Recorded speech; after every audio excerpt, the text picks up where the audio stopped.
Magandang gabi sa ating lahat.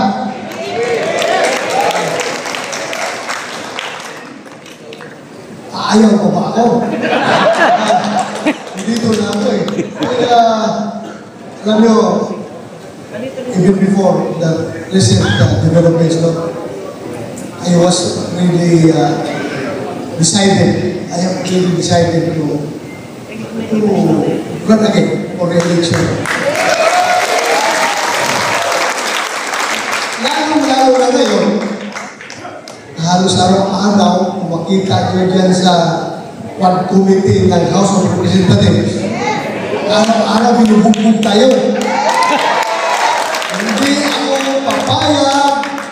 Hindi ako papayag na tayo yung bubugbugin na lang na muna. Lalaban tayo. Kaya katama kayo, pinipinaban. Laban kahit na araw-araw tayo dinigipit. Araw-araw tayo sinisiraan. Araw-araw tayo inuupakan. Laban pa rin. Laban pa rin. Hindi tayo atras dito. Asaya-asaya.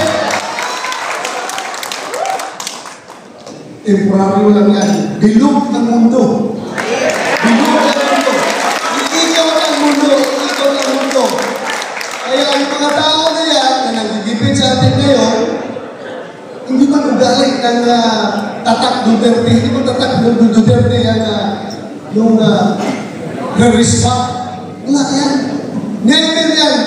Since day one ang aking pagkakilala ng Duterte brand of leadership, hindi ko talaga naramdaman na ginagamit yung kanyang official capacity para respectahan yung kanyang mga political enemies. Never! Kaya, ano natin sila respectahan? Just in case, tayo mag-survive, 2025, patawid kami ni Senator Bongo, Philip Salvador, at kung sino masasama sa ating partido, pagpatawid natin ang 2025. Ipakita natin na tayo'y tumakbo, naging politiko, para magserbisyo at gumawa ng maayos, hindi para mahina ng kapwa. Muna natin na dahat. Kaya sana, with the help of each and every one of us here, andito sa loob ng bulwagan ito, ipakita natin yung pamamaraan ng ating partido ng PDP, kung paano tayo magservisyo, hindi tayo dapat pupunta sa gutter politics.